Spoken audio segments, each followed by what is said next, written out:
In the fog-drenched hills of northern England, Ravenscroft Hall looms its windows like black eyes, watching the passing centuries. In 1784, a servant discovered strange symbols etched into the glass patterns no one could decipher. 3 months later, the entire Ravenscroft family vanished, leaving behind only cold, fractured windows and blood-stained floors. For over 200 years, the estate was sealed by the church, and the family's cursed lineage erased from history. Recently uncovered journals reveal a tale of dark rituals, desperate pacts, and unspeakable horrors. I've gained access to these forgotten diaries. Are you brave enough to uncover the curse that still haunts these walls? The wind whispered through the fractured windows of Ravenscroft Hall, each gust carrying the scent of old stone, rotting wood, and the faintest trace of something far older, something still lingering, waiting. It was as though the house itself breathed, its exhale shivering through the cracked panes like an ancient ghost, searching for release. The halls, draped in cobwebs and shadow, groaned underfoot, carrying the weight of a forgotten history, one too dark to remember, yet too haunting to forget. Eliza Becker stood at the threshold of Ravenscroft Hall, her fingers pressed against the cold iron of the gate as she gazed upon the sprawling estate. The mansion, a crumbling relic of a once proud lineage, seemed to mock her. Its grey stone walls rose against the sky like the bones of some forsaken titan, and the ivy that clung to its surface seemed to pulse with a life of its own, twisting and coiling in the wind. A house whose sin was buried in every brick, every board, and every shadow. The inheritance was hers now. Reluctantly, she had tried to avoid it, but there was no escaping the call of her bloodline, no evading the beckoning of Ravenscroft. The letter, unexpected, had come with little warning, bearing only the briefest of words from an old family solicitor. You must return, Eliza. It is time. She had hoped to be rid of the past, to live free of the weight her name carried, but it seemed fate had different plans for her. With a sigh, she crossed the threshold into the mansion. The air inside was thick with the scent of mildew and dust. The floorboards creaked beneath her weight, and her footsteps echoed in the silence, hollow and mournful, as though the house itself were whispering its disapproval. She moved deeper into the darkened hall, the flickering light from her lantern casting long, uneven shadows across the faded wallpaper, its once elegant floral pattern now dulled by age and neglect. The house had not been lived in for years. Not since that night. Ravenscroft Hall had been the scene of something unspeakable, a family divided, a betrayal so deep that it had shattered not only the Becker name, but the very soul of the house itself. Eliza's ancestors, proud and noble once, had allowed greed and ambition to carve a rift between them, and that rift had swallowed everything: love, loyalty, and eventually, life. Her fingers brushed against the wall as she walked, tracing the uneven surface. A soft scraping sound reached her ears, and she paused, turning her gaze to the staircase ahead.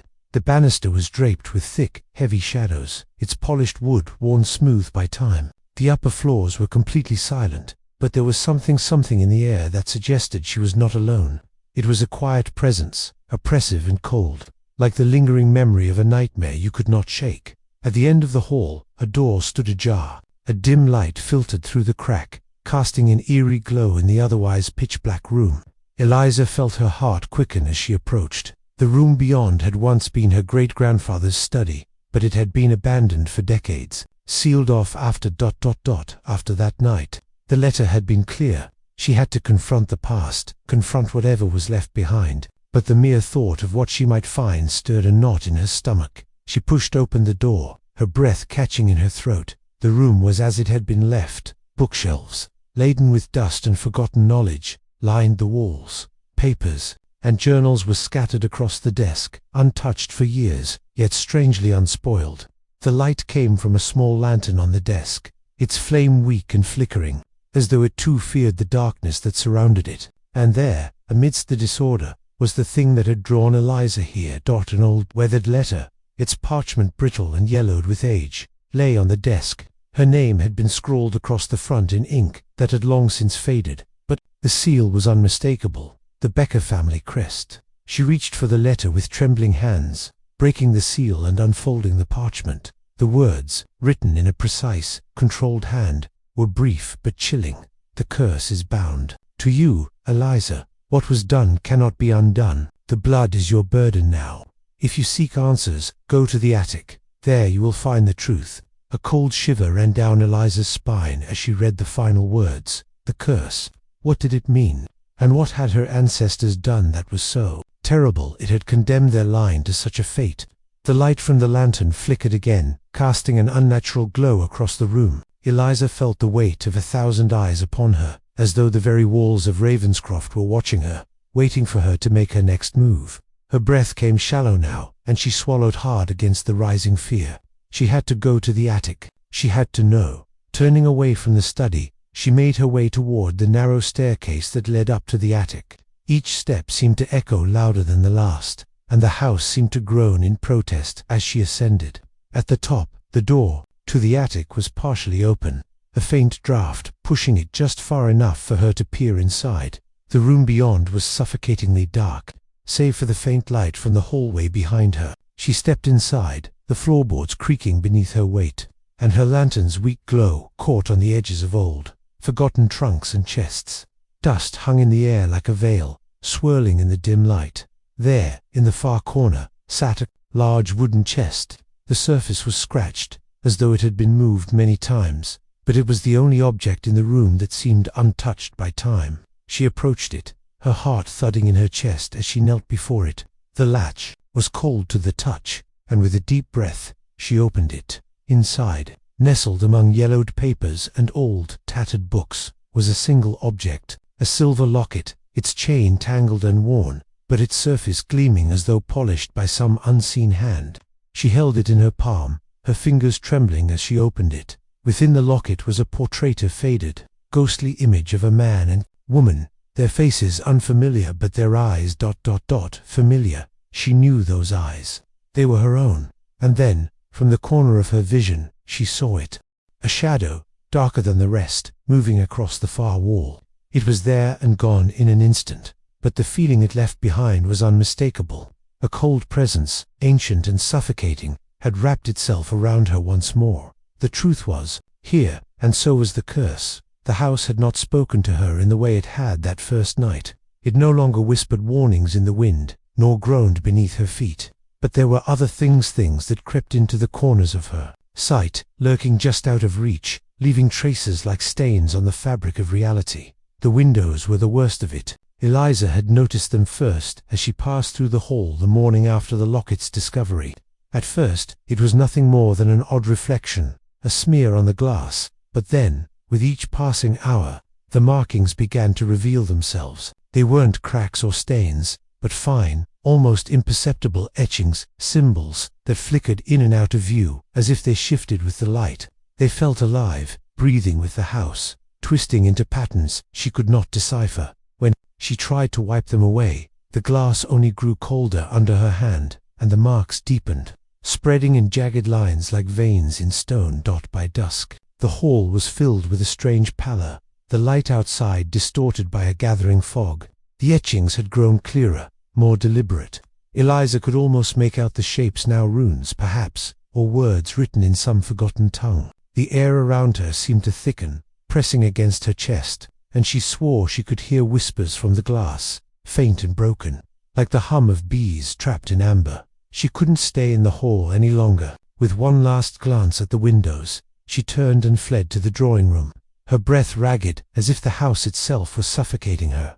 It was there that she found him. Eliza Becker was not a man she had seen often in her childhood, but his presence was one she recognized all too well. He was an aging historian, a distant relative of her father, and a man who had devoted his life to cataloguing the Becker family's history. He was a relic of the past, as much a part of Ravenscroft as the stone itself, with his gaunt face and wide eyes that seemed to carry the weight of centuries. His presence was almost spectral, as though he were a ghost that had never fully left. Eliza had gone to him in desperation, her mind spinning with questions, her heart heavy with dread. The letter, the locket, the markings in the glass, it was all connected, she knew, but how? Elias, however, had been waiting for her.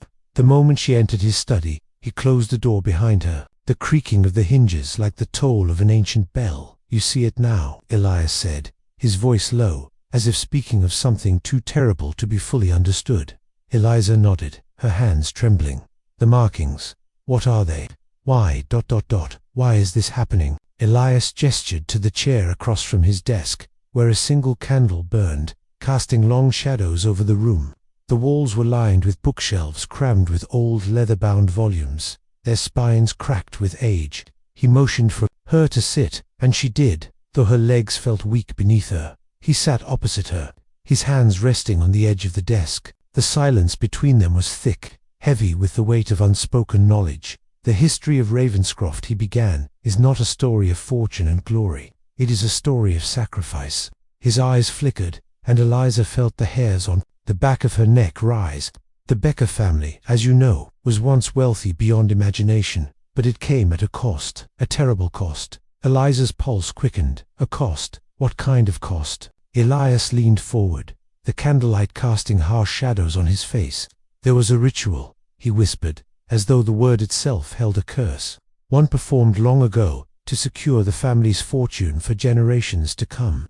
It was not a ritual of love or peace, but one born of desperation. The Becker name was in jeopardy, the wealth waning, and the family's power slipping through their fingers. Eliza stared at him, her mind racing. A ritual? What kind of ritual? A blood sacrifice, he said softly, his voice trembling. A deal made with forces darker than any man should ever bargain with, a pact sealed by the death of one of our own.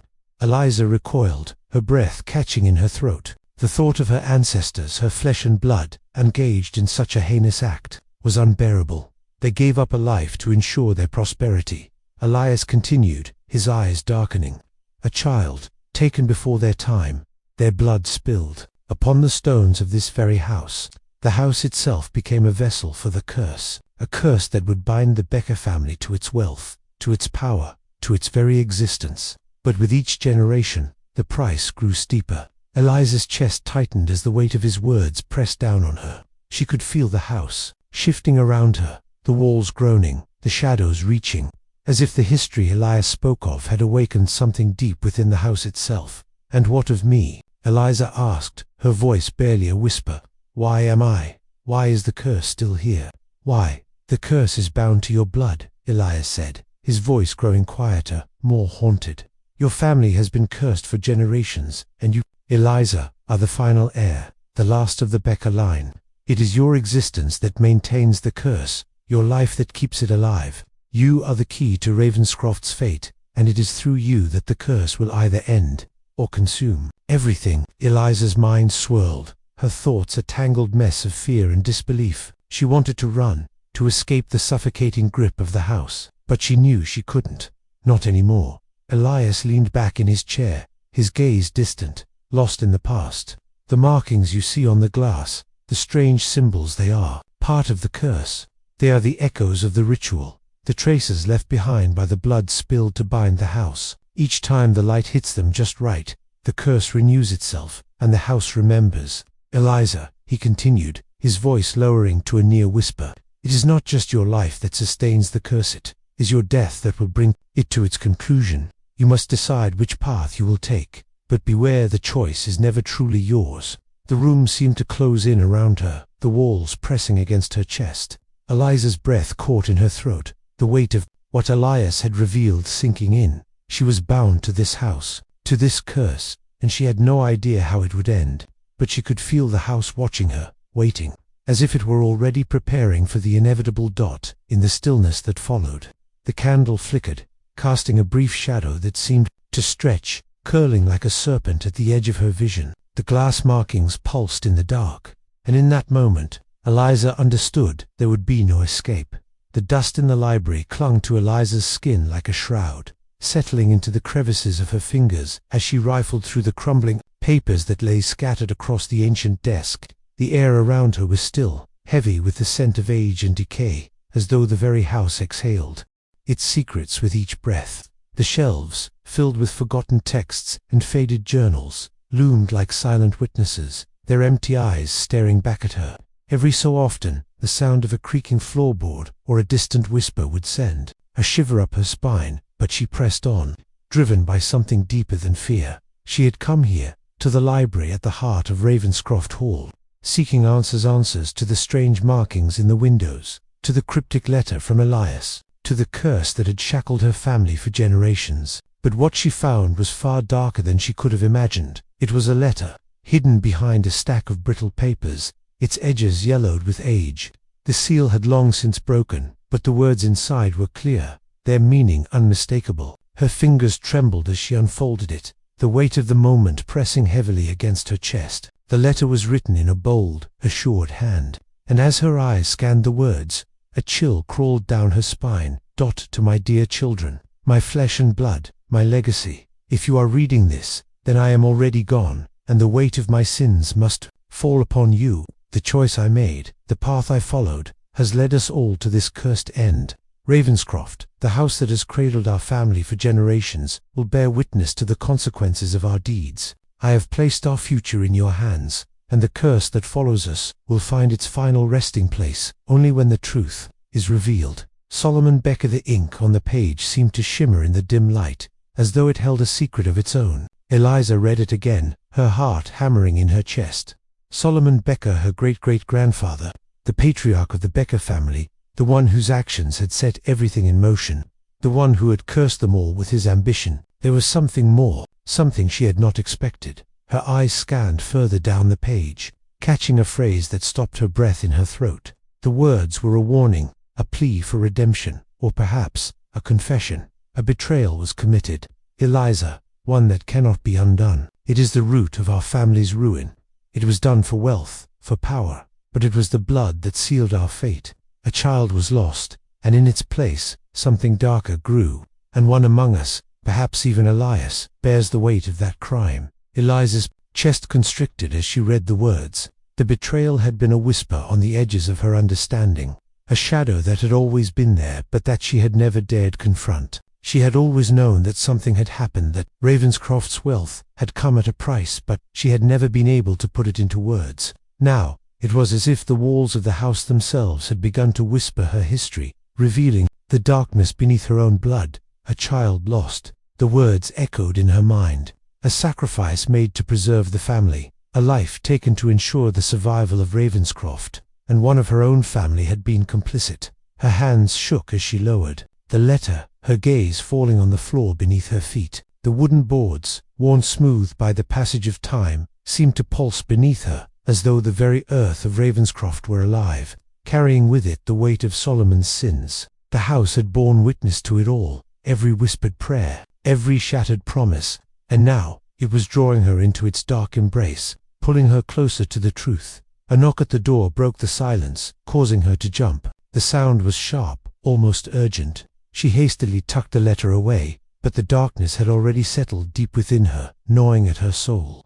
She knew what awaited her on the other side of the door. Elias stood in the doorway, his pale face drawn with worry. His eyes, once sharp with intelligence, now seemed clouded, distant, haunted by something he could not escape. His hands trembled slightly as he held the doorframe, his gaze flickering past her, to the desk where the letter had been. Eliza didn't need to see his eyes to know that he had seen it. "You found it," he said, his voice soft, barely a whisper. Eliza said nothing. The words she had read from Solomon's letter lingered in her mind, and the unspoken question between them hung in the air like a thick fog. "What does it mean?" Eliza's voice cracked as she spoke, the weight of the past pressing upon her. "What betrayal is he talking about? Was it you?" Elias hesitated, his face contorting with the weight of unspoken guilt. For a moment, Eliza thought he might deny it, as he had so many times before. But then he stepped inside, his gaze locked with hers, and he spoke in a low, broken voice. "Solomon knew," he began, his voice trembling, "that the house Ravenscroft would only survive if the blood of the innocent was spilled. He knew the price it would exact, but he did it anyway. He thought he could control it, and in the end, we were all complicit." He took a step forward, his eyes searching her face for any sign of forgiveness, but there was none. "Not yet, Eliza," Elias said, his voice breaking. "It was a child who didn't deserve to die, and I was the one who suggested it." The confession hit her like a physical blow. The betrayal had been true. It had been Elias, her own flesh and blood, who had urged Solomon to make the sacrifice, to ensure that Ravenscroft would thrive. His hands had been as stained with blood as her great-grandfather, single quotes his dot. She couldn't speak. The words caught in her throat, and for a long moment, the room was silent. the only sound the soft creaking of the floorboards beneath their feet. Finally, Eliza whispered, her voice barely audible, "Why? Why did you do it?" Ilias's eyes filled with sorrow, the weight of his guilt pressing down on him like a stone. "Because Ravenscroft was everything. It had to survive. We all knew it. But we didn't understand what it would cost." Eliza turned away, her breath coming in shallow gasps as the full weight of the family's scenes crushed her. The curse, the betrayal, the blood, they were all bound together, tangled in a web from which there was no escape. As she looked out the window, the last light of the day fell upon the glass, casting a strange, shifting reflection on the walls. The etchings in the window pane seemed to shimmer and writhe, twisting into shapes that she could not understand. The curse had begun long before her birth, and now it was hers to face. And somewhere, in the darkness of Ravenscroft, something ancient stirred, its hunger growing. The house was silent, save for the ever-present hum of time itself. Ravenscroft's walls seemed to breathe as the night deepened. But tonight, there was something more, strange and faint murmur, like the distant echo of a forgotten prayer. Eliza sat in her bed, the covers pulled tight around her shoulders. The heavy curtains, drawn shut against the pale moonlight, hung still as she listened. It began as a whisper, a single note, so soft that it could have been the wind, or the rustle of branches against glass. But then, the sound grew low and haunting, as if the very house were beginning to hum with sorrow. She rose from the bed, her feet cold against the floorboards, but the chill in the air was not from the night. It was something else, something that wrapped around her ribs and pressed against her heart. The singing continued, faint but unmistakable, a hymn, a song of some ancient sorrow, drifting through the hallways like the breath of ghosts. At first, she dismissed it as her imagination, nights spent alone in Ravenscroft could play tricks on the mind, but the voice was too real, too clear to ignore. It sang, not in words, but in a lilting melody, a sound both beautiful and mournful. The notes clung to the air like smoke, curling around her, wrapping her in their icy embrace. Compelled by something she could not name, Eliza left her room. The house groaned in response to her footsteps, the wooden floors sighing under her weight. As she passed the long corridors, the light of her lantern flickered erratically, casting brief shadows that seemed to reach toward her, pulling her deeper into the labyrinth of Ravenscroft. The music grew louder, the voices swelling in unison, rising as though urging her forward. Eliza moved through the darkened halls, her heart racing, unsure whether she was following the sound or being drawn into it. The house whispered in broken breaths, and the smell of damp stone and old incense filled the air. It was not just the house that was ancient, it was the very night itself, wrapped in the dust of forgotten prayers. The chapel was at the farthest end of the hall, a place Eliza had always avoided. It had been abandoned long before her arrival, its altar long since covered with dust and cobwebs. She had never ventured inside. The chapel was a place of silence, a place where the Becker family had once tried to wash away their sins with rituals too dark to remember. But tonight, the chapel beckoned her, its doors cracked open just enough to let the music slip through. As she approached, Eliza felt her breath catch in her throat. The door, heavy and carved with images of angels and demons, was slightly ajar, as though waiting for her. She reached for the cold iron handle, her hand trembling as the air grew heavier, thick with something more than dust. Inside, the chapel was dark, the moonlight barely piercing the stained glass windows. The remnants of what had once been a grand altar now lay broken, the candles long since melted into pools of forgotten wax. The pews stood empty, they were worn and cracked with age. But there, at the far end of the room, stood the source of the singing, a choir of shadows, their forms indistinct, gathered around the altar. The voices rose in eerie harmony, a blend of male and female, old and young. But it was the child's voice, the soft, high notes that pierced through the rest, clear and innocent, yet laced with something terrible. The voice, so pure, struck Eliza's heart with a coldness that made her knees weak. She stepped closer, drawn into the midst of the singing, her feet moving as if of their own accord. The figures in the chapel didn't move, didn't turn to acknowledge her. They remained fixed in place, their voices rising and falling, as if performing an ancient hymn known only to the dead. The child's voice was there, echoing through the room like a distant memory, and it was a voice Eliza knew. The sound tugged at her soul, wrenching something deep inside her that she couldn't place. She moved further into the chapel, her gaze falling on the figures of the choir, their faces shrouded in shadow, their features hidden in the dim light. And yet, even without seeing them, Eliza knew these were not mere phantoms. These were the echoes of the past, the voices of those who had once stood here, long ago, performing rituals in the hopes of cleansing the Becker family of their sins. The songs, the sacrifices, the whispers in the dark, they were all part of a history too horrible to remember. As she reached the center of the room, the singing stopped abruptly, leaving an oppressive silence in its wake. The air grew thick with the weight of 1,000 unspoken words. Eliza's heart raced as she turned, half expecting the figures to reveal themselves, to step forward and speak their forgotten truths. But there was nothing, no movement, no breath, only the faintest trace of cold that seemed to linger in the air, like the aftertaste of something bitter. Then, slowly, the silence was broken. A voice, soft and haunting, whispered from the shadows, "You should not have come." Eliza froze, her blood turning to ice as the voice seemed to drift from all corners of the room. It was a voice she recognized, the child's voice. "No," Eliza whispered, stepping backward, her body trembling. "No, it can't be." But the voice continued, the words slipping into her mind like poison, unbidden and unrelenting. "The sins of your blood cannot be erased. They are bound to you, to Ravenscroft, to the very stones beneath your feet." Eliza's chest tightened. She felt the weight of the house pressing in on her, the air thick with history and guilt. The walls themselves seemed to lean inward, as though the house itself were watching her, waiting for her to understand. She backed away from the altar, her eyes darting around the room for any sign of escape. But it was too late. The child's voice was no longer distant. It was in her ear, close enough to touch. "You cannot run from what you are," the voice whispered, its tone shifting, growing darker. "You cannot outrun the blood that binds you." Eliza gasped, her heart pounding in her chest, as the light from the lantern flickered violently, casting strange, warped shadows across the chapel.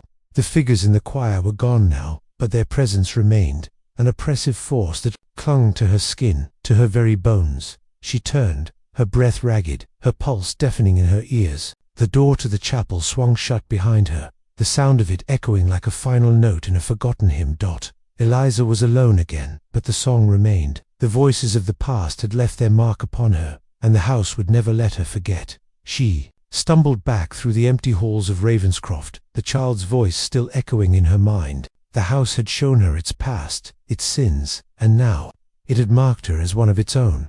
And somewhere, deep within the walls, the choir waited for the next verse to begin. The library smelled of dust, ancient wood, and something older still, something like rot, but more insidious, like the slow decay of forgotten things. Eliza had grown accustomed to the shadows here, the cold corners of Ravenscroft, where the light never quite reached. But today, as she ventured deeper into the room, something called to her, something hidden. She found it beneath the floorboards, as though the house itself had been hiding it from her. A small, leather-bound book, its cover cracked with age. The spine was thick, swollen with the years, and the scent of wax still lingered faintly in the creases of its pages. She ran her fingers over it, feeling the faintest pulse, like a heartbeat trapped in time. The wax seals, each stamped with the Becker family crest, were still intact. The rich red and deep gold seemed almost to glow in the dim light of the library, though Eliza could feel the weight of them, as though each seal were a chain, binding the book to its owners, to its secrets. She could not help but shudder. The wax was cold to the touch, but as her fingers brushed against it, the coolness seemed to seep deeper into her bones. It was as though the wax had been waiting, lying dormant, for someone to unseal it. And now, as her hand hovered over the first seal, Eliza could almost hear it, whispers too soft to catch, but persistent, like a distant hymn. Her breath caught, and with a hesitant motion, she broke the first seal. The sound it made was subtle, a soft crack, a sound that seemed to echo louder in the silent room. The book's pages, once tightly bound, seemed to unfold with a sigh, as though the ancient text had been waiting for her, and now, at last, it would tell its story. She turned the pages slowly, her lantern's light flickering as she read. The entries were written in a hand both elegant and harsh, the ink blotched in places, as though hurriedly scrawled during a fevered moment. She read of rituals, of prayers muttered in the dark, of sacrifices made in the name of something more ancient than any human god. The Becker family, her family, had made a pact to deal with something that lived in the cracks between the world. The price of prosperity. Eliza's heart began to pound, the words swimming before her eyes.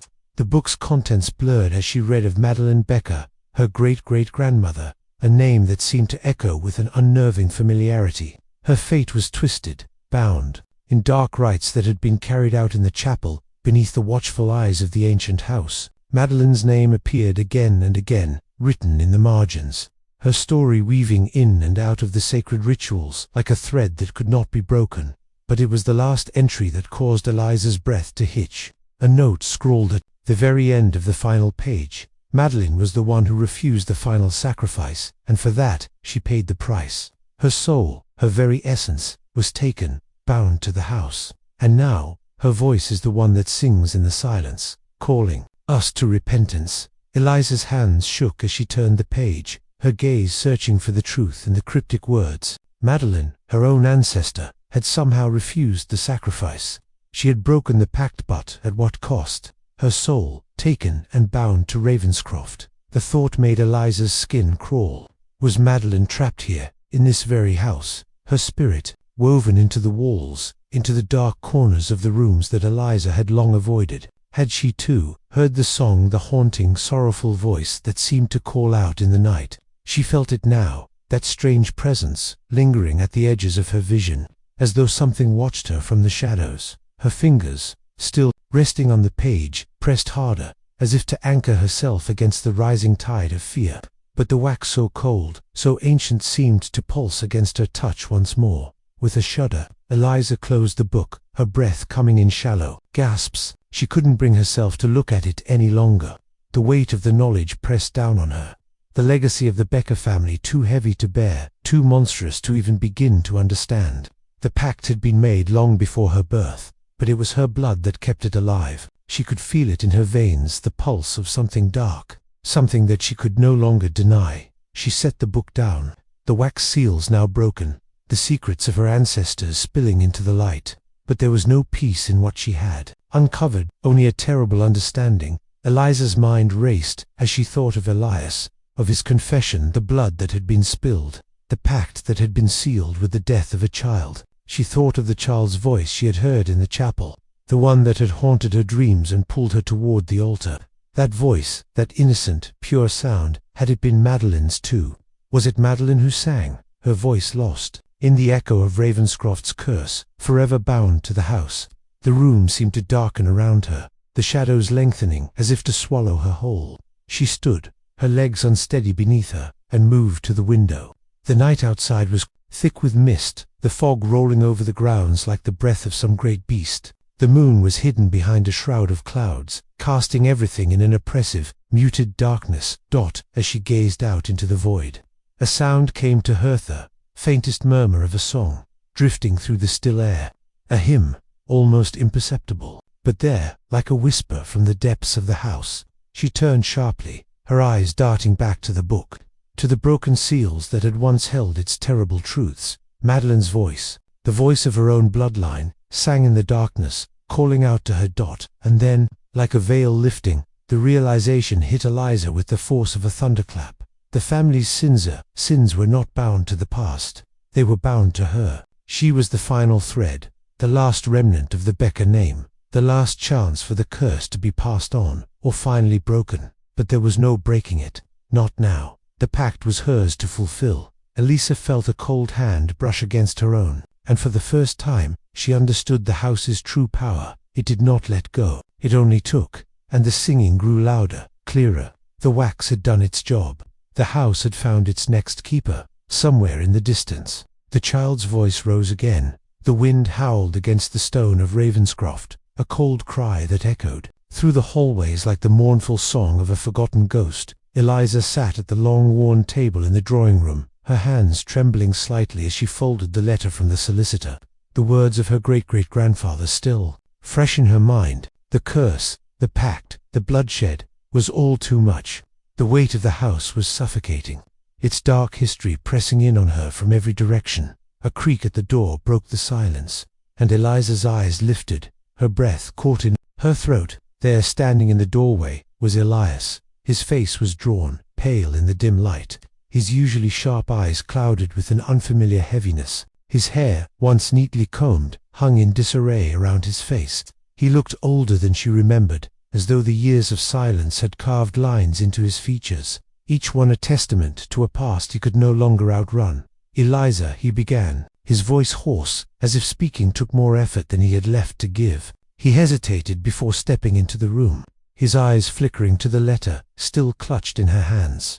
"Elias," she said softly, her voice carrying a weight of its own. She had not expected him tonight, not after everything that had happened, but he was here, and something in the air told her that this would be the night the truth would finally come to light. He moved closer, his footsteps slow and heavy, as if the very ground beneath him bore the weight of something unspoken, something too terrible to be fully named. He stopped a few feet away, looking at her, but not really seeing her. His gaze seemed distant, focused on something far beyond the walls of Ravenscroft. "I've been waiting for this moment," he said quietly, almost to himself, "for so long." His voice trembled with something between fear and regret, something she couldn't quite place. "I've been trying to outrun it, trying to forget." Eliza's heart quickened. She had no words for him. What could she say? He had confessed to being complicit in the pact. He had been the one to recommend the sacrifice, to ensure the survival of their family. But the full extent of what he had done, what he hadn't said it, haunted her. She needed to know, needed to hear it from his own lips. "What happened, Elias?" The words slipped from her mouth before she could stop them. "What really happened?" Elias's face tightened, his eyes squeezing shut for a brief moment before he turned away, as though he couldn't bear to look at her. When he spoke again, his words came slowly, as though he were wading through the fog of his own guilt. "The chapel, it was never meant to be a place of worship," he said, his voice barely above a whisper. "It was always meant for something darker. For the ritual we thought we could make the blood pact work, that we could escape the family's curse. We didn't know what we were getting into." His words cracked, as if the memories were too much for him to bear. Eliza's breath caught. The chapel, she had always felt its presence, its cold, looming structure at the end of the hall. The place had always been off limits, a place steeped in silence, its purpose long forgotten. But now, the truth seemed to seep through every crack, every crevice. "Of Ravenscroft, I was there that night," Elias continued, his hands trembling at his sides. "I watched. I was part of it, Eliza, part of the ceremony. We sacrificed the child, your great-great-grandmother's child." His eyes met hers then, finally, and in them was a depth of sorrow that made her heart ache.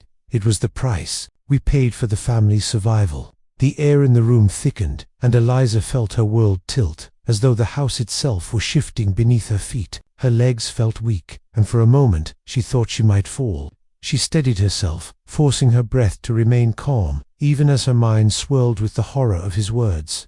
The sacrifice, her own flesh and blood, a child. She stared at him, her voice barely a whisper. "Why?" Elias didn't answer immediately.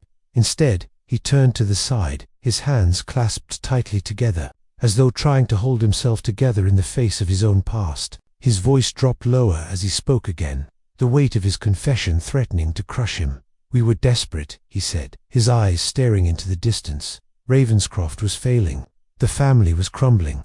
We had nothing left, Eliza, nothing but our name and our land. And I convinced them. I thought." He stopped himself, shaking his head. "I thought the ritual would save us, but we didn't understand what we were dealing with." Eliza could feel the air grow colder, the room shrinking around her as Elias spoke. His words felt like a knife, twisting deeper with every breath. A child's life taken in the name of survival. The thought of it churned her stomach. But there was something more, something still left unsaid, lingering like a shadow in the room. "You're still hiding something," Eliza said, her voice steady but low. She took a step closer to him, searching his face. "There's more, Elias. I can feel it." His gaze flickered, guilt flashing in his eyes before he looked away.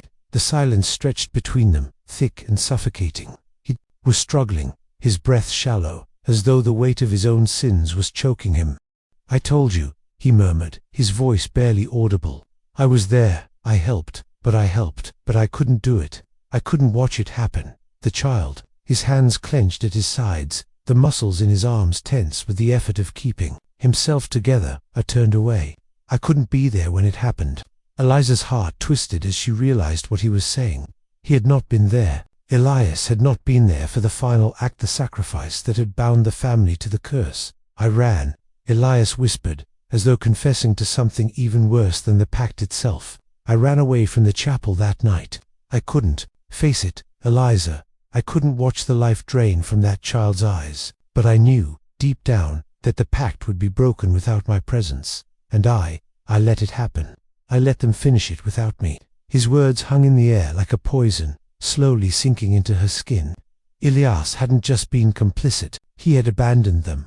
Abandoned the child. Eliza felt something sharp pierce her heart, a cold realization that cut deeper than she expected. He had allowed the child's life to be taken, knowing the consequences, but he had never truly faced the horror of it. He had run. Her voice trembled, barely a whisper. And now you've come back.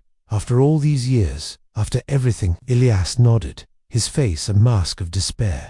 I came back because I couldn't outrun it anymore. The house, the curse. It's alive in me, Eliza. It never let go. He turned away, his shoulders sagging under the weight of his own guilt.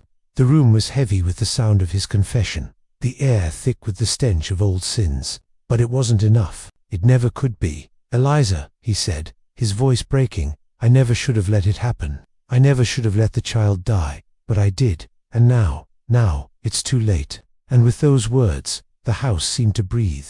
The bell tower had always loomed in the distance, its silhouette dark against the sky, a thing of shadows and forgotten promises. Eliza had never dared to approach it, not as a child, not as an adult. There was something unnerving about the way the tower stood apart from the rest of Ravenscroft, as though it had always known more than the house itself. It was a place that whispered of secrets, a place where the air thickened with the weight of silence. But today, she found herself standing before it, her feet drawn by some invisible force that had begun to pull her deeper into the heart of Ravenscroft's darkness. The wind stirred through the trees, rustling the leaves in a sound like hushed voices. The stone steps leading up to the tower were cracked and worn, the ivy that climbed over them thick and unyielding. The air felt heavy, the humidity thick, as though a storm was about to break. Eliza hesitated at the base of the tower, her heart pounding in her chest, the full weight of the family's curse pressing against her with each breath. The bell tower had been abandoned for years, its bells silent, the very structure itself left to decay with the passage of time. It was a place she had avoided, even as a child, too afraid of what lingered in the stillness above. But something had changed. The letters, the confessions, the voices she had heard in the chapel, they all led here. She ascended the steps slowly, her lantern flickering weakly in the dimming light. Each footfall was met with the eerie creak of wood and stone, the sound echoing off the walls as though the tower were alive with the memories of the past. Her breath grew shallow, the stillness oppressive, and with each step, she could feel the weight of 1,000 eyes watching her from the darkness above. When she reached the top, the door to the bell tower stood ajar, the heavy wooden frame groaning as it swung open with a touch. Eliza entered, and the chill in the air seemed to freeze her breath. The tower was vast, the high ceiling supported by beams that had once been sturdy, now warped with age. Dust hung thick in the air, suspended in the pale light that filtered through the small, cracked windows. The remnants of the bell were there, the broken remains of what had once been the pride of Ravenscroft's chapel. Eliza approached the bell. The metal rusted and twisted, its surface scarred with time.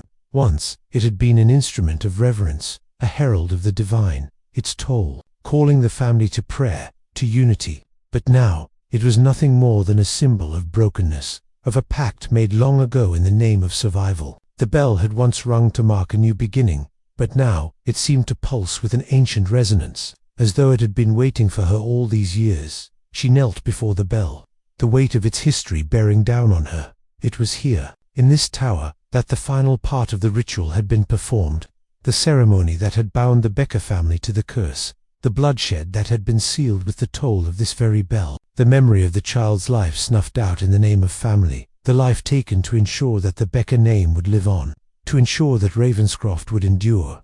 A chill ran through Eliza's veins as she reached out to touch the cold, rusted metal. Her fingers brushed against the surface, and it was as though the bell itself shuddered under her touch. The vibrations seemed to ripple through the air, through her very soul. as if the bell had not merely been silent all these years but had been waiting for her to come, to unlock the past. The moment her hand made contact, the silence of the tower deepened. The air grew heavier, and a faint, distant sound began to rise from within the bell itself. Low, mournful tone, a note that vibrated deep within her chest. It was not the sound of metal ringing. No, it was something far worse. It was the sound of a child's voice, soft, hesitant, like a whisper caught in the wind. Eliza staggered back, her heart pounding in her ears. The voice was familiar, the same voice she had heard in the chapel, the same voice that had haunted her dreams. It was the voice of the child who had been sacrificed, the voice that had been sealed within the very fabric of Ravenscroft, a prisoner of the bell tower, of the ritual. The sound grew louder, filling the tower with its haunting melody, and Eliza felt her mind unravel. She closed her eyes, but it was no use. The voice was inside her now, calling her, begging her to listen, to understand. She pressed her hands to her ears, but it only grew louder, clearer, more insistent. "Help me," the voice whispered, its tone desperate. "You are the last. You are the one who must end it." The words broke through the fog of her mind, and Eliza's eyes flew open. The tower seemed to shift around her, the walls pulsating with the rhythm of the voice, the bell vibrating in resonance with the curse that had bound her family. She was no longer alone in the tower. She could feel the presence of those who had come before her, the echoes of the past that lived on in the stone, in the air. Her heart ached as she realized the truth. The curse was not just a thing of the past. It had never left. It had always been alive, waiting, feeding on the blood of the Becker family. And now, it was her turn to fulfill it. The voice continued, growing louder still. "The bell will toll again. The blood will flow. It has always been this way. And now, it is your turn." Eliza's breath caught in her throat as the realization hit her like a tidal wave. The bell was not just a tool of the ritual, it was the ritual. It had been waiting all these years, waiting for her, the last of the Becker bloodline, to complete the circle. The child's voice, the toll of the bell, the family's sins, it was all connected.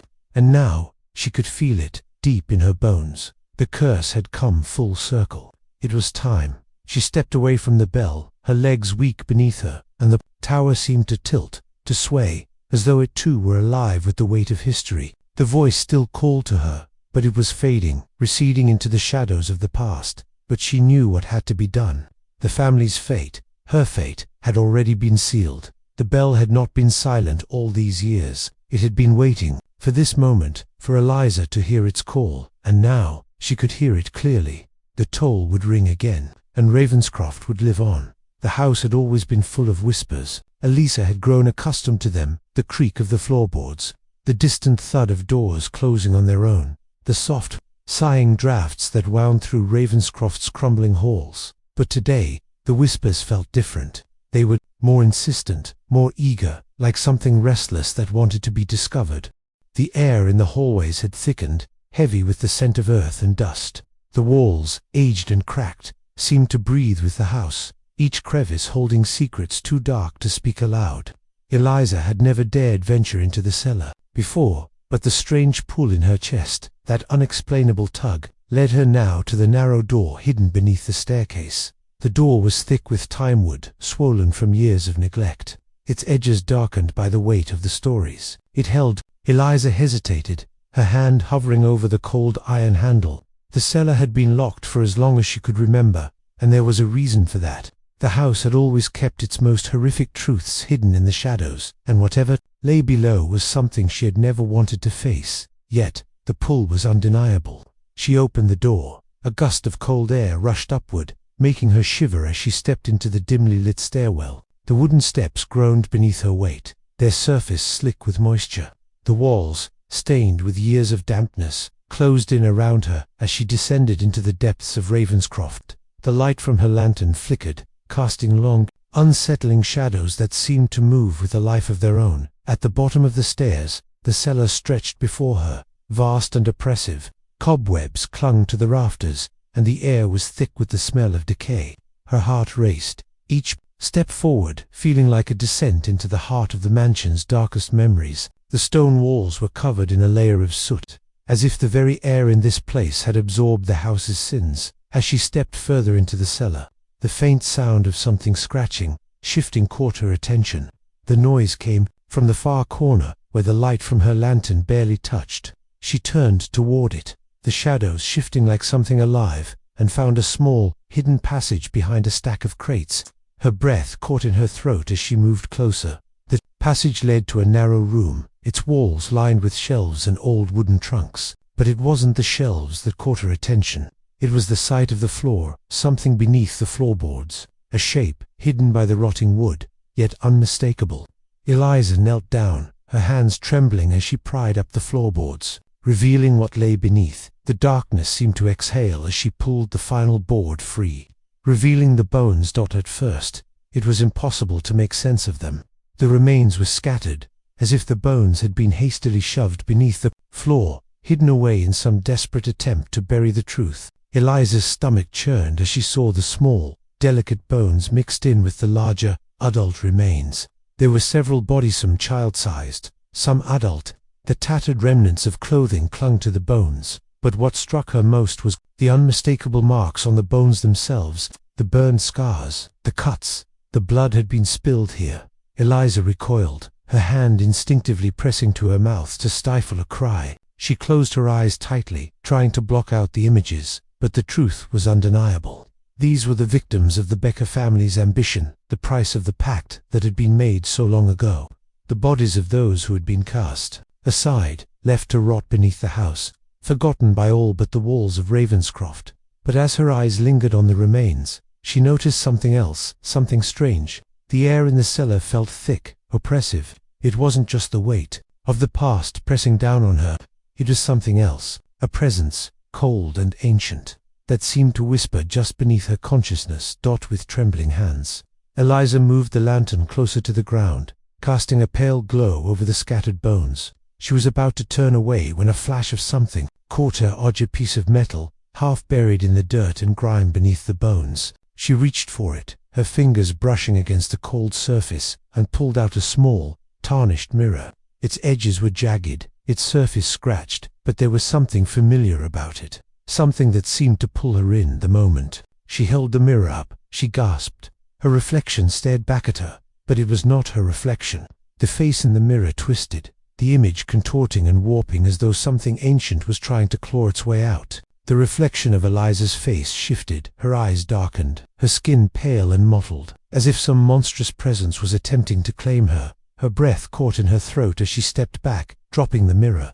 The sound of it hitting the ground echoed in the silence, and she could feel her pulse thundering in her ears. The reflection in the mirror had not been hers, had been something else, something older, something that had been waiting, something that was trying to claim her.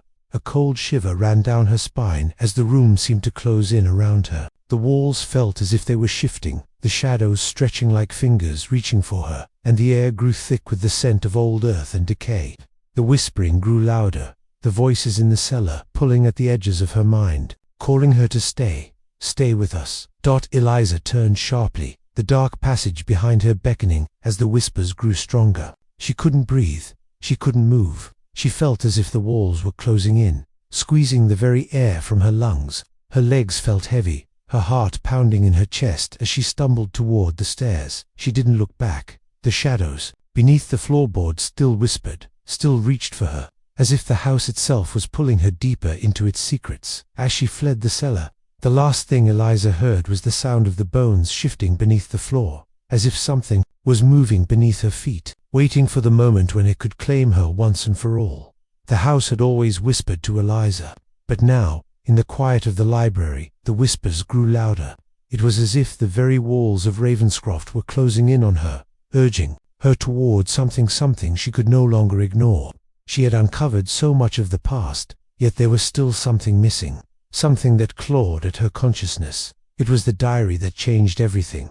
She had found it buried beneath a pile of old papers, a fragile leather-bound book wedged between two volumes of history. The name Eliza Becker was inscribed on the cover, the letters faded, but still legible. Eliza's heart quickened as she opened it, the faint scent of must and ink filling her lungs. The first pages were filled with the kind of careful, pristine handwriting that spoke of a woman determined to leave behind a record of her life. Madeline had been a woman of privilege, one of those who wrote as though the weight of the world's judgments meant nothing to her. But as Eliza read further, the words began to take on a darker tone, a sense of urgency, as if the woman knew time was running out. Eliza's fingers trembled as she turned the pages, the weight of what she might find pushing against her chest. She read of family celebrations, of dinners held beneath the chandeliers of Ravenscroft's grand dining hall. But then, there were mentions of a child who should not have been born. The entries spoke of a sibling, a secret kept hidden beneath layers of silence. The child was not mentioned by name, only referred to in hushed terms, words that bled into each other, like ink spilling from an open wound. Madeline had been forced to hide the child from the world, away from prying eyes, in a room deep within the house, a room no one spoke of. Her breath caught as she read further. The child, it seemed, had been the key to the Becker family's survival. The pact, the one made so many generations ago, had not been fulfilled by the usual means. No, the family had made a darker, more intimate bargain. The child, Madeline's sibling, had been kept in secret, raised away from the eyes of the public, hidden beneath the floors of Ravenscroft, in a room no one could find. The blood of the child was the price the Beckers had paid to keep their name intact, to ensure their wealth and their place in society. It was clear now. The family's curse had been bound to the child, to the very blood that ran through the veins of the Becker family. And as she read on, the truth became undeniable. The child had died, and it was that death, that terrible price, that had sealed the fate of the family. But then, Eliza's eyes fell upon the final entry. The ink was darker here, as though the words had been written in haste, the letters jagged and uneven. Her heart pounded in her chest as she read it aloud, her voice trembling. In the stillness of the library, "I fear it is too late. The child's life was never meant to be taken. It was only meant to be offered, a sacrifice, to ensure the survival of our name. But I cannot undo what has been done. The blood of my sibling still stains these walls, and it is not just the house that bears the mark, but my very soul. I do not know how much longer I can keep this secret, how long I can protect the family from the truth. The curse will claim another. The price is always paid, and I fear it is now my turn to bear the cost."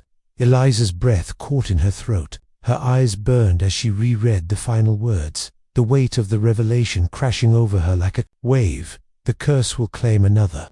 It was not just a warning, it was a fate that had already been sealed, and it was now Eliza's two-face. Her mind raced, the pieces of the puzzle falling into place with terrifying clarity. The sacrifice had been made, the price had been paid, but now, the curse would claim another, and that other, the one who would be claimed, was her.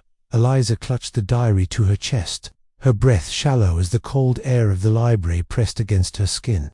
The house seemed to grow colder, as though the very stones of Ravenscroft were alive with the weight of the past. The blood that had been spilled, the lives that had been lost, to all led to this moment.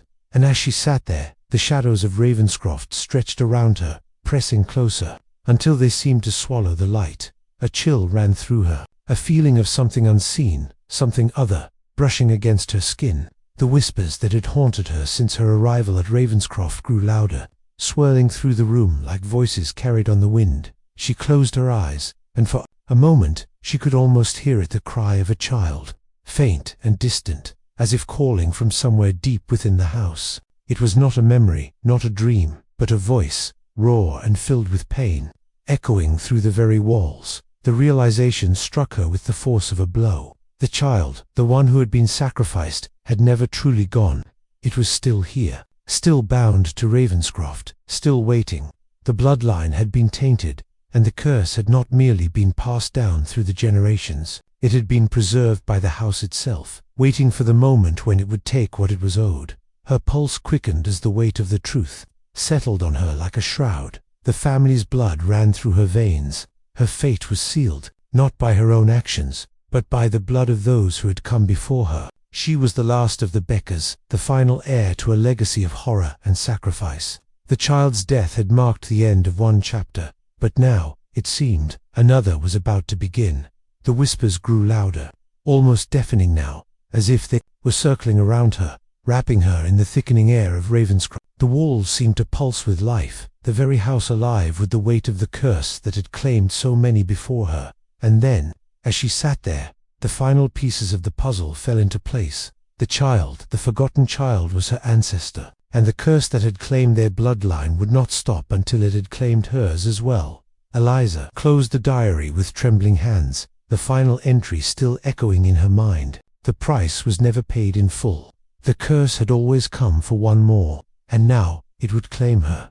The house had never forgotten, neither had the bloodline, and now the cost was hers to bear. The chapel was a cold, forgotten place, hidden away in the deepest part of Ravenscroft. Eliza had never been drawn to it before.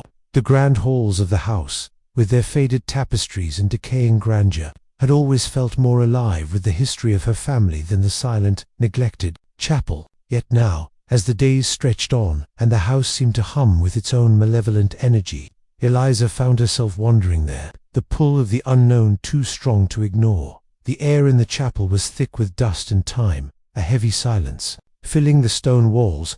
The light that filtered through the stained glass windows cast pale, fractured patterns on the floor, remnants of a once proud faith, now diminished to an ethereal memory. The pews were cracked and worn, their wood grey with neglect, and the altar, once grand, was now reduced to a forgotten relic, its surface scarred by years of disuse. But it was the hymnal that drew Eliza's gaze. It lay on the altar, as though placed there deliberately. The book was ancient, the leather cover worn and cracked with age, its edges curling like the pages of a long-lost story. She hesitated, her fingers trembling as she reached out to touch it. The moment her hand made contact, a chill raced up her arm, and for a brief moment, she felt as if the very air around her had thickened, pressing against her chest like the weight of some unseen force. She opened the hymnal with care. The pages, brittle under her fingers, the ink faded, yet still legible in the dim light. The words on the pages seemed to pulse with a strange energy, the melody of the hymn haunting in its simplicity, its notes soft yet unyielding. It was a song sung to the sacrifice, the last prayer before the ritual was completed. The words called to her, as though they were meant to be sung, to be brought to life once more. Her heart hammered in her chest as she began to read aloud, the words rolling from her lips with an ease that felt unnatural. As she sang the hymn, the air around her grew colder, and the shadows in the chapel deepened, stretching out like dark fingers reaching toward her. The light from the stained glass windows dimmed, the colors shifting from vibrant reds and blues to dull, lifeless grays. With each note she sang, the chapel seemed to shift, the room pulsing with a strange, oppressive energy. A low hum filled the air, vibrating in the very walls of the house. The ground beneath her feet seemed to tremble, the stones of Ravenscroft groaning under the weight of the curse that had long been buried. As Eliza continued to sing, the room around her blurred, the shadows twisting and contorting, taking on forms that were not quite human.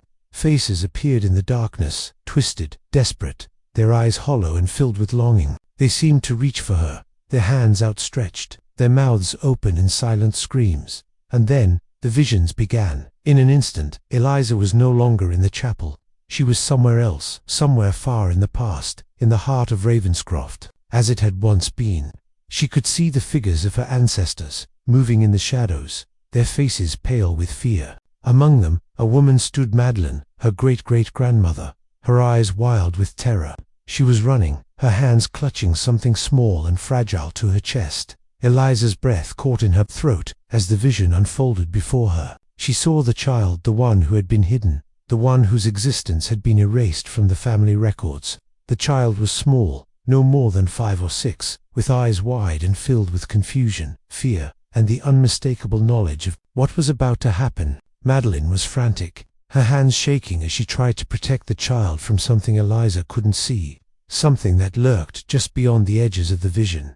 The shadows stretched across the room, and Eliza felt the pull of them, as if the darkness itself was trying to consume her. She wanted to look away, to break the connection, but the song, the hymn kept her anchored, pulling her deeper into the past. The figures of her ancestors were gathering round the child now, their faces cold and resigned, as if they knew what was coming. The ritual was set to begin.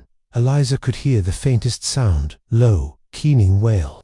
It was the child's voice, crying out in desperation, but no one came to save it. The shadows closed in, and she could see the outlines of figures, gaunt figures, standing in the background, their eyes glowing with an unnatural light. They were the ones who had come for the child. the ones who had claimed it in the name of the family's survival. And then, Eliza saw it. The ritual, the blood, the sacrifice, the coldness of it all. She could see Madeline's hands, trembling as she placed the child on the altar, the pale light of the candles flickering around them. The child's cries echoed in Eliza's mind, a sound that seemed to tear at her very soul. Madeline's face was twisted with anguish, but there was nothing she could do. The deal had been made, and the blood had to be spilled. The moment the blade fell, everything went black. Eliza gasped, her breath shallow as she stumbled backward, her vision returning to the present. She was back in the chapel, her heart racing, the echoes of the past still ringing in her ears. The air was thick with the remnants of the ritual, the curse that had been passed down through the generations. She felt it, pressing against her chest, as if the weight of the bloodshed was still there, still lingering in the very bones of Ravenscroft. The hymnal lay in her hands, its pages now blank, as though the very words had been consumed by the darkness. Eliza's fingers trembled as she closed the book, the silence of the chapel pressing in around her. She could hear the child's voice again, faint but unmistakable. It was a whisper, a call from the past, but it was no longer the cry of an innocent life taken. No, now, it was a whisper that beckoned her, as though the child was calling her to fulfill what had been left undone. The curse had always been hers to inherit. The thought chilled her to the bone, but she could not deny it. The ritual, the blood, the sacrifice, they were not just history. They were her legacy. And as the chapel's silence settled around her once more, Eliza understood with terrible clarity, the curse was not over. It was waiting, and it would claim her in the end, just as it had claimed a child. The air in the chapel grew colder, and the shadows seemed to stretch toward her, waiting for her to join them. The house had never felt more alive. The walls of Ravenscroft groaned with a sound that wasn't quite a whisper, but more like the strained breath of something vast and ancient, stirring beneath the surface. The air had thickened, palpable and heavy with the weight of something long buried, long forgotten yet now fully awake. Each step Eliza took through the mansion echoed louder, as though the very house was listening, anticipating her every movement. She could hear faint whispers from the corners of her vision, the stir of unseen figures, the scrape of nails against wood. The curse had risen, and it was not satisfied.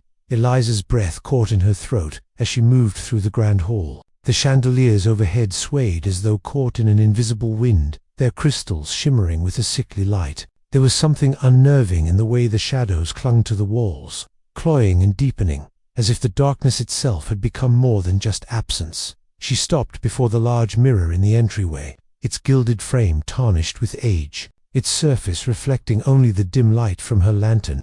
But as her eyes met her own reflection, her blood ran cold. The figure staring back at her wasn't quite her own. Her face was pale, drawn, and her eyes were no longer her own. They were the eyes of someone else, someone ancient. The house shifted, the reflection twisted. A faint, hollow laugh echoed through the room, the sound distant but growing louder, resonating through the very bones of Ravenscroft. Eliza recoiled from the mirror, her pulse hammering in her ears.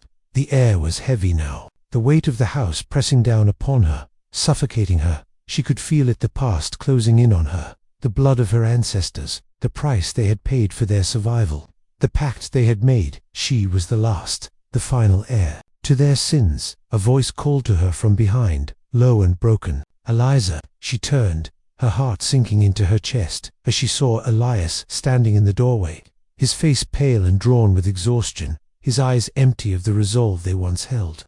He looked like a man who had given up, who had surrendered to the weight of the past. "Eliza," he said again, his voice trembling. I couldn't escape it. The curse never lets go." Eliza stepped toward him, her breath still ragged, her body trembling as the weight of her inheritance pressed upon her shoulders. She had thought she understood, but now, in the hollow silence of the house, it felt as though the truth had just begun to reveal itself, like the peeling away of a wound too long hidden. Elias's hands shook at his sides, his eyes pleading, and his voice cracked as he spoke again. "I was part of it, Eliza. I wasn't just a witness. I helped with the ritual." The words hung in the air like poison. Eliza's heart clenched as she took a step back, her pulse quickening. "You ... helped." The question fell from her lips, barely more than a whisper, but the weight of it hung between them, impossible to ignore. What do you mean? Eliza's face twisted in pain. I was afraid, he whispered. We thought we could control it. We thought we could bargain with the darkness, but we were wrong. I helped. I encouraged it. Eliza, her gaze sharpened. Who did you help? Elias's breath came in shallow gasps. I was there when the blood was spilled. The child's blood, I thought. I thought if I helped, the curse would pass us by. But the moment it was done, I could feel it. The house changed. We all changed. It never stopped. The truth hit her like a physical blow. Elias had not just been complicit in the sacrifice. He had been instrumental in it. He had made the decision to betray, to offer the child's life as payment. The blood of an innocent had been spilled for the sake of survival, and that blood Eliza's blood would be the next to pay the price. I didn't know what it would do to us, Elias murmured, his voice breaking, his eyes filled with self-loathing. I thought I could control it, that I could make it stop, but it didn't. The curse, it lives in us, Eliza. It doesn't end, it only waits. A cold chill swept through the hall, and Eliza's skin prickled with the sudden, unnerving sensation that she was no longer alone. The shadows in the corners seemed to deepen, swirling, as though the house itself was alive with the vengeful spirits of the past, reaching out to claim what was theirs. Eliza took a step back, her mind racing as the pieces of the puzzle clicked together. The ritual, the sacrifice, the unholy pact, all of it had been a lie. The family's sins could never be undone. The curse had been passed down, a burden that could never be shaken off, never be excused. A flash of movement caught her eye, something in the corner of the room, just beyond her vision. She turned quickly, her breath catching in her throat. As she saw them, figures in the shadows, their faces twisted in silent agony, their eyes hollow and dark. The spirits of the sacrificed, the ones who had died in the name of the Becker family's ambition. They moved closer, their whispers growing louder, the sound like the fluttering of wings. Elias's voice broke through her daze, but she could barely hear him over the whispers that now filled the room. The curse, it never leaves. It will always find a way to claim what it wants. The spirits moved closer, their forms shifting and blurring as they reached out toward her. Their cold hands brushed against her skin, sending a shiver through her body. She could feel their pain, their suffering, their rage, the echoes of her family's darkest secrets. Eliza closed her eyes, her breath catching in her throat. The weight of her ancestors' sins pressed against her, suffocating her, pulling her into the very depths of the house's history. She had always thought she could escape it, that she could break the curse, but now she understood. There was no escape. The curse had always been her fate. It had always been waiting for her to face it. And now, it was time. She turned to Elias, her face pale, her voice barely a whisper. What do I do now? How do I stop this? Elias looked at her, his eyes filled with horror, and shook his head. There is no stopping it, Eliza. The curse is a part of us. It's always been a part of us. A deafening silence filled the room as the spirits closed in around them, their whispers growing louder, their presence overwhelming. Eliza could feel them, could feel their cold fingers brushing against her skin, their eyes watching her, waiting. And in that moment, Eliza realized the horrifying truth. There was no breaking the curse, there was no ending it. She was bound to it, as surely as the house was bound to the blood that had been spilled within its walls. The finality of the realization hit her like a crushing wave. The house had claimed her, and there would be no escape. The clock struck midnight with a reverberating chime that seemed to echo through the very bones of Ravenscroft. The sound, hollow and distant, filled the mansion as though it had been waiting for this moment, waiting for the inevitable, for the reckoning that had been long overdue. Eliza stood at the top of the grand staircase, the dim light from her lantern casting long shadows across the marble floors. The house seemed to shift around her, groaning and creaking as if it were alive, its very foundations quivering under the weight of the sins it had borne for so long.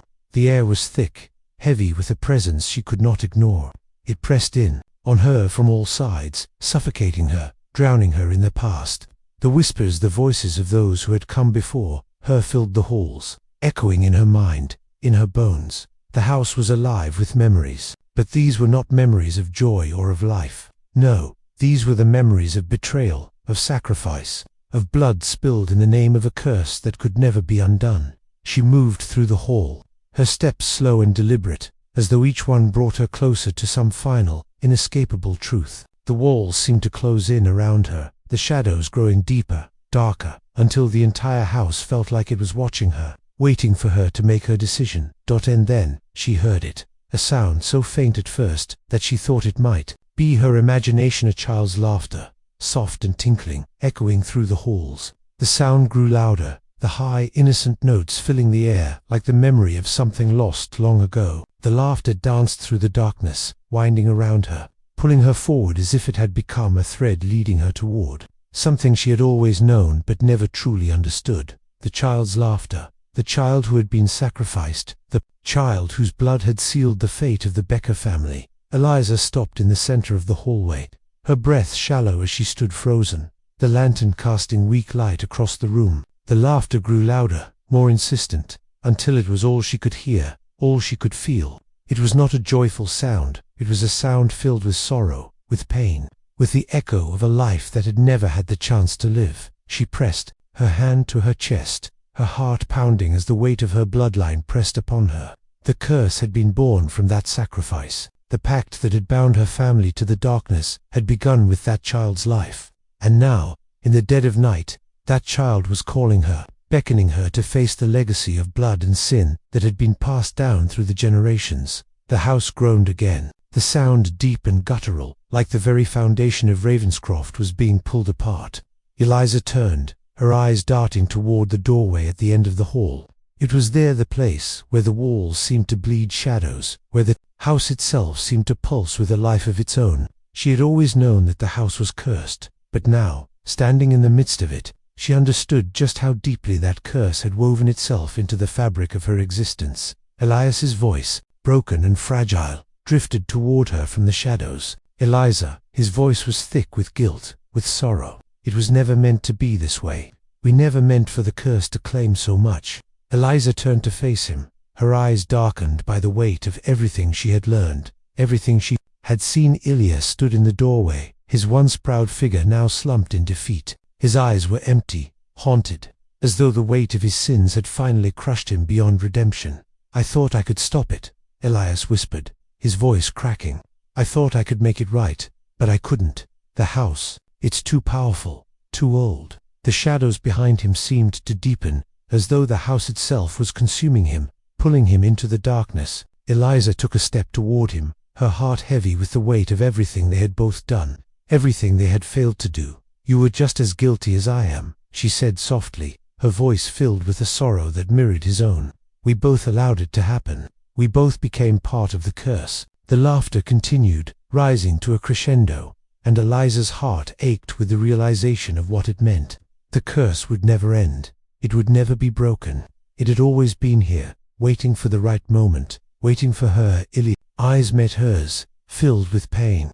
"There's no escaping it, Eliza. There never was. The bloodline, ... It's tainted. The curse has always been part of us." Eliza's breath caught as the reality of his words sank in. The bloodline was cursed, and so was she. She had always thought that she could break free, that she could escape the legacy of her ancestors. But now, in the quiet heart of Raven, she understood there was no escaping it. There was no running from the sins of the past. They had been carved into her soul, into the very blood that flowed through her veins. The house seemed to shudder, as though it were exhaling a long, painful breath. The shadows twisted, growing longer, deeper, until they filled every corner of the room. The walls seemed to stretch, their surfaces cracking, splintering beneath the weight of the curse. And then, in the stillness, the sound of the child's laughter faded. Eliza felt the weight of the house's history crushing down on her, felt the darkness closing in. There was no escape. There was only the final breath of Ravenscroft, the final toll of the curse that had haunted her family for centuries. With a final, tremulous breath, Eliza stepped forward, her hand reaching toward the shadows. The mansion seemed to hold its breath as she crossed the threshold, the very foundation of Ravenscroft trembling beneath her feet. And then, with one final mournful exhale, the house fell silent. Ravenscroft would never be free of its ghosts, and neither would she.